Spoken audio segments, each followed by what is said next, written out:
Hi, I'm Mariel, and this is the importance of knowing CPR. Death is the one thing in life that is guaranteed, and I'm so sorry to start off so morbidly, but it's true. It's going to happen to us all one day, hopefully a long time from now. But wouldn't it be a wonderful thing if there was a skill that could keep us all from dying an untimely, unnecessary death? Well, there is, and it's called CPR or cardiopulmonary resuscitation. I've been CPR certified 3 times, once in high school, once while taking a CNA class, Certified Nursing Assistant Program, and then last November to renew that certification. So CPR has saved countless lives and it can save many more if more people learn it. There are many reasons that can cause an individual to need CPR, and in order for them to have an increased chance of survival, it is crucial that somebody around them knows how to perform CPR. Today, I'll explain the importance of knowing CPR due to situations you might find yourself in, how many lives are lost and saved due to this skill, and where you can be CPR certified, and how certifications can be determined or how they should be determined. So you never know what situation you may end up in that will require a life-saving method like CPR. So let me change the screen. Okay.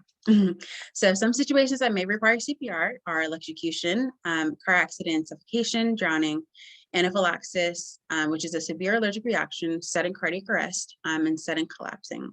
So this is from the AmericanCPR.com, and all these scenarios can happen in a multitude of places where you might find yourself, such as the park, the beach, the gym, and a restaurant. Wherever you might find yourself, it might happen. Hopefully not, but be ready.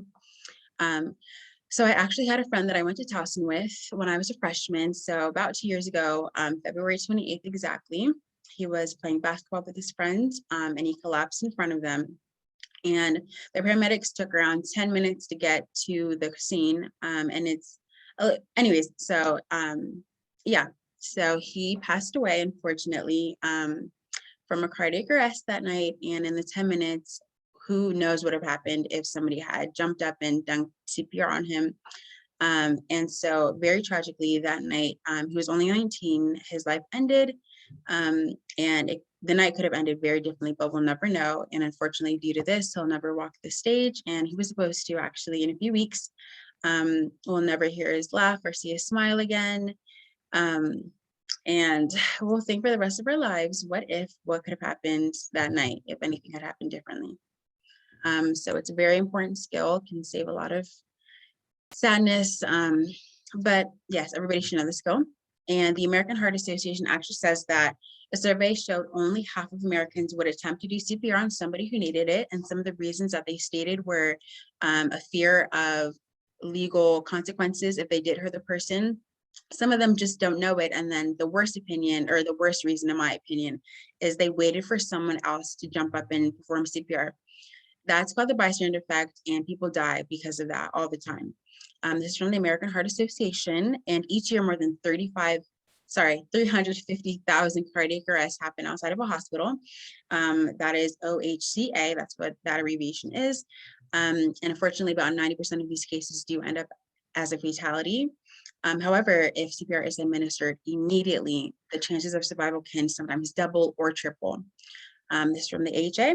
And so breakdown of OHCA, so cardiac arrests that happen outside the hospital, are about 11% happen in nursing homes, 18%, so let's just bump that up to 20%, happen in a public setting, and then 70% of the rest happen in a home or a residence. And then 20% of victims that have a cardiac arrest outside of a hospital do rely on bystander CPR, so somebody who's around them in that area. But unfortunately, only 46% of those cases do receive that CPR immediately. So the importance of CPR and the lives it can potentially save: 475,000 lives are lost due to cardiac arrest in 1 year alone. This is from the AHA, American Heart Association. This is significant because cardiovascular disease is the #1 killer for Americans. And so actually in 2020, around 700,000 Americans died due to cardiovascular disease. And as we all know, some of us may not, but obesity in this country is a rampant problem. And actually between 1999 and 2018, the prevalence of obesity went from 30% all the way to 42% in that time period. And in the same time period, actually severe obesity prevalence went from 4.7% to 9%. Obesity increases the risk of so many problems, but it also increases the risk of cardiovascular disease, such as heart diseases. And some of those heart diseases are coronary artery disease, and that has been shown from the Mayo Clinic to increase your chance of cardiac arrest. And as we all know, that's when CPR comes in. So if this specific group has an increased risk of having cardiac arrest, that means more people are going to need to step up and give them that care. So actually, 100,000 to 200,000 lives, adult children, it honestly ranges in the age groups, would have been saved annually if CPR was performed immediately. And as you heard before, it's so important to give that immediate care to increase that chance of survival.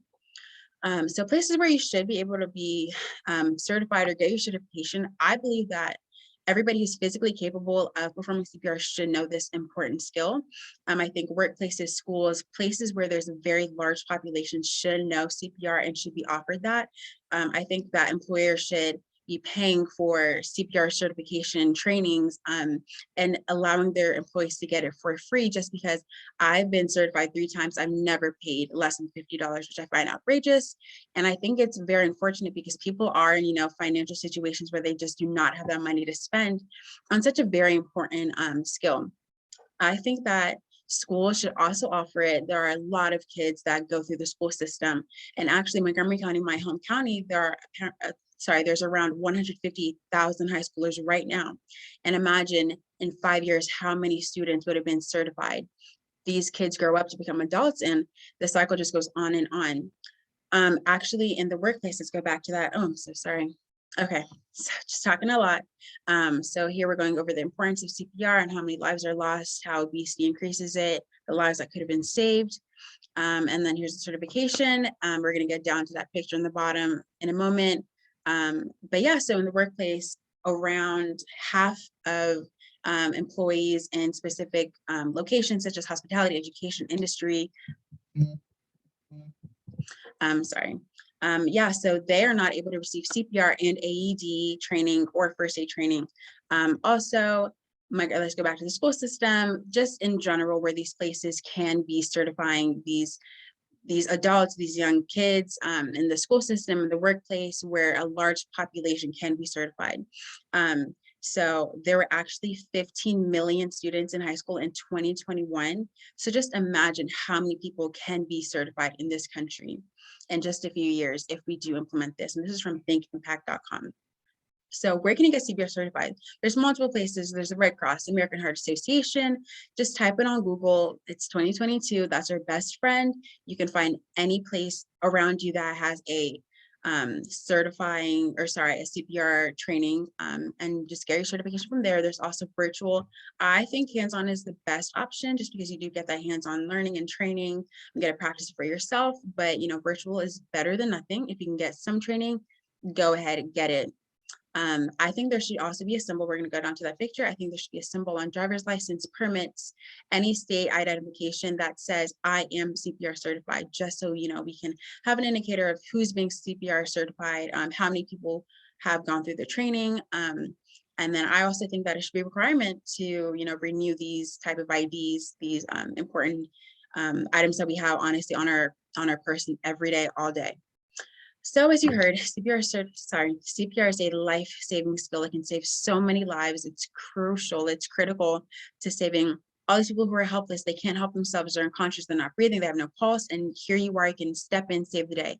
Please do not be like half of the other Americans who would stand by there and watch. This is somebody's mother, daughter, sister, uncle. This is somebody's loved one. And even if it's not, it's a person, it's a human just like you, and you should be stepping up and helping them. You don't know, the chances of their survival and how you can impact that, increase it, who knows, take that chance. I'm so happy that you listened. I hope that this encouraged you to go get CPR certified, and thank you so much.